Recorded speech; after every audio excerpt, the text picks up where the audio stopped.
Good morning friends, నేను మీ Phaneeshwar sir. మరి group 2 mains APSC group 2 mains కొరకు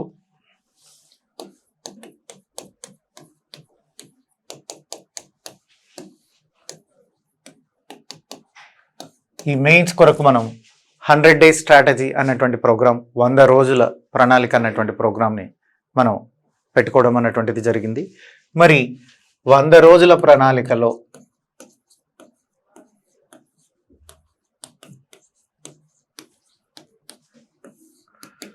నిన్న మనం బాగా వచ్చిన సబ్జెక్టులు ఏంటి, కొంచెం వచ్చిన సబ్జెక్టులు ఏంటి, అసలు రాని సబ్జెక్టులు ఏంటి అన్నటువంటి దాని గురించి మనం డిస్కస్ చేసుకున్నాం. ఈరోజు మనం ఈ టాపిక్లో ఏ జోన్లో ఎగ్జిక్యూటివ్ పోస్ట్ వస్తే ఎన్ని మార్కులు రావాలి, సో ఏ జోన్లో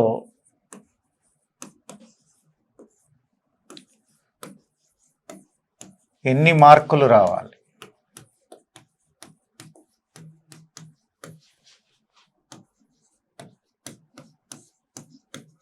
సో ఏ జోన్లో ఎన్ని మార్కులు వస్తే జాబ్ వస్తుంది, జాబ్ రావాలా, అది కూడా ఎగ్జిక్యూటివ్ పోస్టులు అంటే ఎంత జాబ్ రావాలా, సో అన్నటువంటి దాన్ని మనం చూసినట్లయితే ఇప్పుడు మనకిచ్చినటువంటి నోటిఫికేషన్లో చూసినట్లయితే ఎగ్జిక్యూటివ్ పోస్టులు ఎన్ని ఉన్నాయి.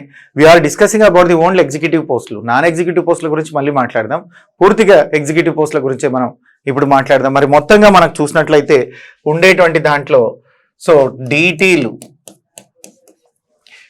ఈ నోటిఫికేషన్లో ఎన్ని ఉన్నాయి అంటే సో 114 డీటీలు ఉన్నాయి. ఎక్సైజ్ సబ్ ఇన్స్పెక్టర్స్, ఈ ఎక్సైజ్ సబ్ ఇన్స్పెక్టర్స్ 150 ఉన్నాయి. ఎక్సైజ్ సబ్ ఇన్స్పెక్టర్స్ 150 ఉన్నాయి. Municipal commissioner grade 3, MC grade 3 అన్నటువంటి పోస్టులు చూసినట్లయితే మనకు కేవలం 4 ఉన్నాయి.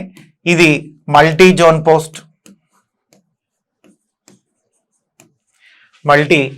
పోస్ట్, అదేవిధంగా మనం చూసినట్లయితే సబ్ రిజిస్ట్రార్స్ 16 ఉన్నాయి.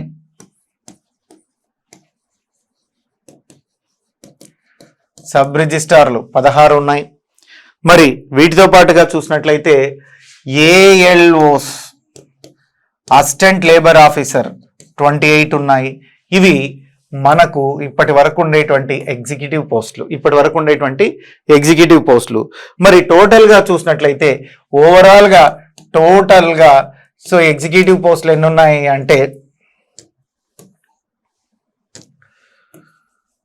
మొత్తం సో ఎగ్జిక్యూటివ్ పోస్టులు ఎన్ని అయ్యా అంటే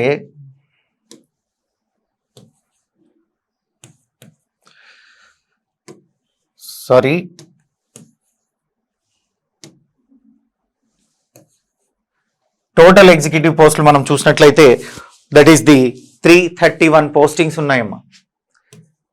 331 పోస్టింగ్స్ అన్నటువంటివి మనకు టోటల్ పోస్టింగ్స్ కనపడుతున్నాయి. సో ఈ 331 పోస్టింగ్స్కి మనకు సంబంధించి చూసినట్లయితే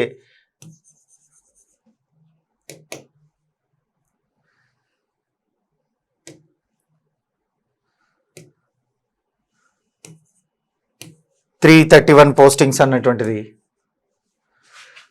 331 టోటల్ ఎగ్జిక్యూటివ్ పోస్టులు అన్నటువంటివి మనకున్నాయి. రిమైనింగ్ 568 ఈ 331 ఎగ్జిక్యూటివ్ అయితే ఇవి ఎగ్జిక్యూటివ్ ఉన్నాయి. సో మరి 558 దాకా ఎగ్జాక్ట్లీ 568 దాకా మనకు నాన్ ఎగ్జిక్యూటివ్ పోస్టులు ఉన్నాయి. మరి ఇప్పుడు మీరు ఏ జోన్లో ఉన్నారు, మీరు ఎంత ప్రిపేర్ అవుతున్నారు అన్నటువంటి దాన్ని ఒకసారి మనం చూసినట్లయితే సో టోటల్గా మీరు ఏ జోన్ అయినా కావచ్చు, ఇది వేకెన్సీ పొజిషన్. ఈ వేకెన్సీస్ పొజిషన్ తర్వాత మనం అబ్జర్వ్ చేసినట్లయితే మనకు ఉండేటువంటి వాటిలో సో మొత్తం ఎగ్జిక్యూటివ్ పోస్టులను మనం చూసినట్లయితే సో మొత్తం ఎగ్జిక్యూటివ్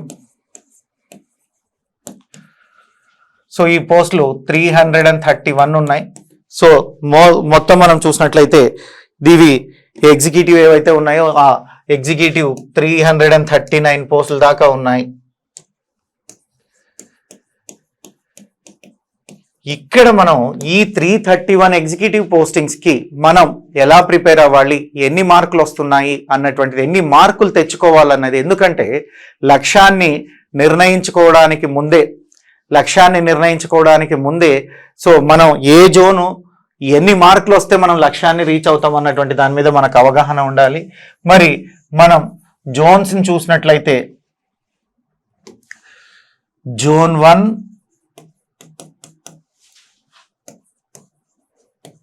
జోన్ 2, జోన్ 3, జోన్ 4లు ఉన్నాయండి. ఇవి మనకు ఖచ్చితంగా చూసినట్లయితే ఎగ్జిక్యూటివ్ పోస్టులన్నీ కూడా జోన్ వైడ్ పోస్టులే ఉంటాయి. 80% reserved for the local people, అంటే ఆ జోన్లో ఎవరైతే ఉన్నారో అన్నటువంటి వాటిని. మరి పాత 13 జిల్లాలను మనం విశ్లేషించి చూసినట్లయితే పాత 13 జిల్లాల ప్రకారం ఆ జిల్లాల పరిధిలోకి వచ్చేటువంటి వాటిలో చూస్తే జోన్ 1లో చూసినట్లయితే శ్రీకాకుళం, విజయనగరం, విశాఖ సో జోన్ 1లో ఉన్నాయి. మరి జోన్ 2లో మనం చూసినట్లయితే ఉభయ గోదావరి జిల్లాలు,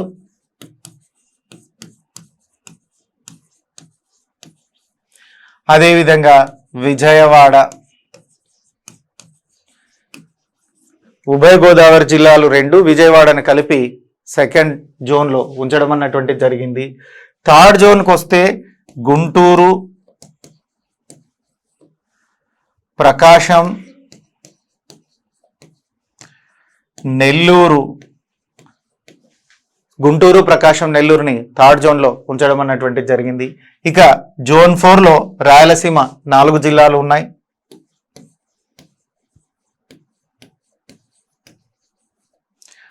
రాయలసీమ 4 జిల్లాలు 4th జోన్లో ఉన్నాయి. ఇదండి ఇప్పుడు ఏ జోన్లో ఎక్కువగా మార్కులు వస్తాయి, ఏ జోన్లో కాంపిటీషన్ ఎక్కువగా ఉంటుంది, దీన్ని ఎలా చదవాలన్నటువంటి దాన్ని నేను మీకు ఇప్పుడు క్లియర్గా డిస్కస్ చేయబోతున్నాను. ఇక మనం ఇందులో చూసినట్లయితే ఫోర్త్ జోన్ తీసుకున్నట్లయితే గతంలో అనేక గ్రూప్ 2 ఎగ్జామ్లో, అంటే ఈ గ్రూప్ 2 ప్యాటర్న్ అనేటువంటి 2008 నుంచి రన్ అవుతుంది. ఈ 2008 నుంచి చూసినప్పుడు చాలా మందికి రాయలసీమ వాసులకు స్టేట్ ఫస్ట్ వచ్చినట్లుగా మనకు కనపడుతుంది. అంటే హైయెస్ట్ స్కోర్, ఎక్కువగా స్కోర్ ఉండేటువంటి జిల్లా, ఇక్కడ మనం చూసినట్లయితే ఎంత స్కోర్ ఉండాలి, ఏం కథ అంటే ఆన్ యావరేజ్ ఏ జోన్లోనైనా కూడా చూసినట్లయితే సో ఫస్ట్ జోన్ అన్న తీసుకో, సెకండ్ జోన్ అన్న తీసుకో, థర్డ్ జోన్ అన్న తీసుకో, ఇక్కడ మనం ఈ జోన్లో చూస్తే ఒక్కొక్క జోన్లో ఒక్కొక్క విధమైనటువంటి విద్యార్థులు ఉన్నారు, ఒక్కొక్క విధమైనటువంటి కట్ ఆఫ్లు ఉంటాయి, ఒక్కొక్క విధమైనటువంటి పరిస్థితులు ఉంటున్నాయండి. మరి పర్టికులర్గా ఈ జోన్లో మనం చూసినప్పుడు 4వ జోన్, 4th జోన్ విద్యార్థులు ఎవరైతే ఉన్నారో వాళ్ళు ఎక్కువగా మార్కులు తెచ్చుకోవాలి. ప్రతి సబ్జెక్టు నెగిటివ్ ఉన్నా కూడా ఈ జోన్లో 110 మార్క్స్, ప్రతి పేపర్కి 110 మార్క్స్ రావాలి 2 పేపర్లో. సో 110 సో 220 మార్క్స్ పైన ఉంటేనే 4th జోన్లో వర్కౌట్ అవుతుంది. సో 4th జోన్ విషయానికి వస్తే 220 పైన మార్కులు ఉన్నప్పుడు మాత్రమే 4th జోన్ వర్కౌట్ అవుతుంది, లేకపోతే 4th జోన్లో వర్కౌట్ అవ్వదండి. ఆ తర్వాత మనం చూసినట్లయితే ఏ జోన్ అన్నా తీసుకోండి, ఇది 4th జోన్కు సంబంధించినటువంటిది. ఎందుకు 4th జోన్ ఆ విధంగా చెప్తే, నేను ఇక్కడ ఓసీల గురించి మాత్రమే మాట్లాడతలేదండి. ఎవరైనా కానీ అది బేస్ చేసుకొని దాని వరకు చదివితే ఒక 5-10 మార్కులు అటు ఇటు అయినా వస్తుంది. ఆల్ కేటగిరీస్కి వర్తించేటట్టు చెప్తున్నాను. అండ్ యావరేజ్ మీరు మీ రిజర్వేషన్ కేటగిరీతో సంబంధం లేకుండా ప్రిపరేషన్ చెయ్యండి. సో మీకు మనం అనుకున్నట్టు ఎప్పుడు మార్కులు రావు, ఒక 5 మార్కులు ఎక్కొచ్చు, ఒక 5 మార్కులు తగ్గనువచ్చు. కాబట్టి మీరు రిజర్వేషన్ పక్కన పెట్టేసేయండి, మెరిట్ కోసమే ప్రయత్నం చేయండి. ఆల్రెడీ మీరు మంచి మెరిట్ వస్తే మీ రిజర్వేషన్ అనేది మీకు అడ్వాంటేజ్ అవుతుంది. ఇక్కడ 4th జోన్ హెవీ కాంపిటీషన్ ఉంటుంది కాబట్టి 220+ మార్క్స్ తెచ్చుకోండి. 220+ మార్క్స్ అంటే each every paper 110. Sir negative లో 110 సాధ్యమా? ఎస్ సాధ్యమే, నెగిటివ్ లో కూడా 110 అన్నటువంటిది వస్తుంది. సో నేను యావరేజ్ ఒక 5-10 మార్కులు తేడా ఉండొచ్చు, కానీ మాక్సిమం అలాగే ఉంటుంది. ఇక జోన్ 1కి వద్దాం. జోన్ 1 విషయానికి వచ్చినట్లయితే విశాఖ కొంచెం కాంపిటీషన్ తక్కువగా ఉంటుంది విశాఖ జిల్లా నుంచి, కానీ విజయనగరం శ్రీకాకుళం హెవీ కాంపిటీషన్ ఉంటుంది. సో విజయనగరం డిస్టిక్ కానీ శ్రీకాకుళం డిస్టిక్ ఈ రెండు జిల్లాలో ఎక్కువగా కాంపిటీషన్ ఉంటుంది. బిట్టుగా వాళ్ళు చదువుతారు. ఈ జోన్లో కూడా అండ్ యావరేజ్ కూడా మనం చూసినట్లయితే 100 పైనే ఉండేటువంటి పరిస్థితి ఉంది. సో ఇక్కడ కూడా 100 నుంచి 110 అన్నటువంటిది బెస్ట్ స్కోర్. ఈ జోన్ వాళ్ళు కూడా మీరు మెంటల్లీ ప్రిపేర్ అవ్వండి 110 మార్క్స్ తెచ్చుకోవాలి అని. ఇక్కడ 110 220 అంటే ఓవరాల్ గా చూసినట్లయితే ఎవరి పేపర్లో 4th జోన్లో 110 కన్నా తక్కువ మార్కులు వస్తే ఉద్యోగం వచ్చేటువంటి పరిస్థితి చాలా తక్కువగా ఉంటుంది. అదే జోన్ 1కు వచ్చినట్లయితే 100 నుంచి 110, 100 దాటాల 110 మధ్యలో ఎక్కడో ఒక చోట కట్ ఆఫ్ ఆగిపోయేటువంటి పరిస్థితి ఉంటుంది.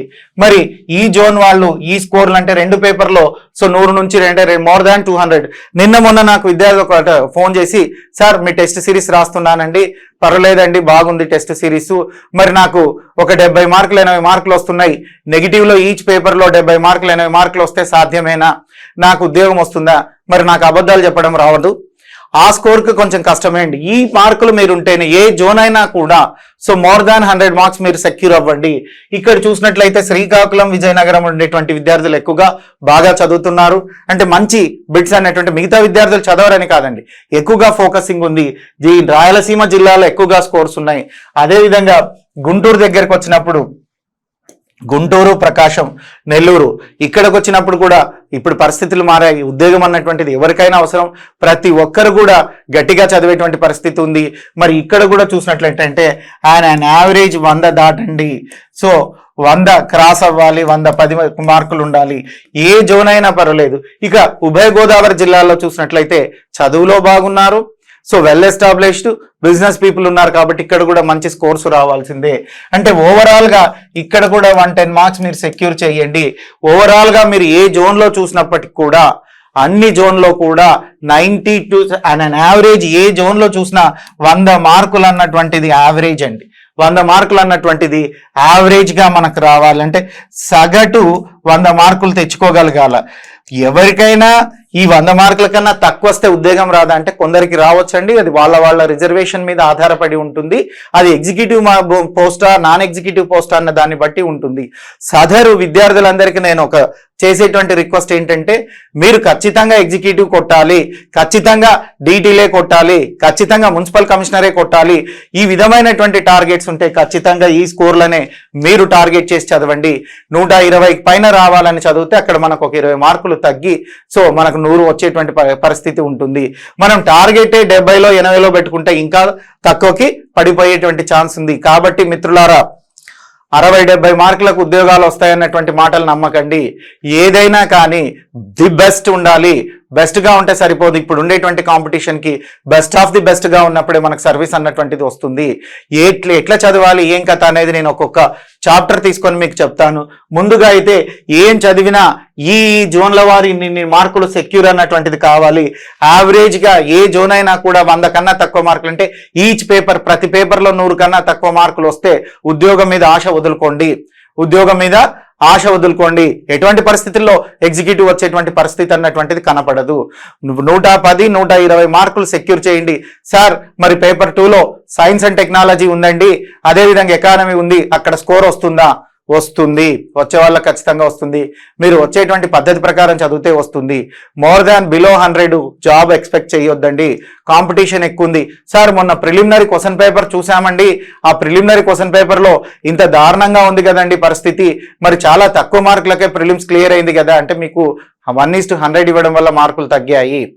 పేపర్ స్టాండర్డ్ అయితే ఆ పేపర్లో కూడా 60-70 మార్కులు సెక్యూర్ చేసినటువంటి వాళ్ళు ఉన్నారు 150కి.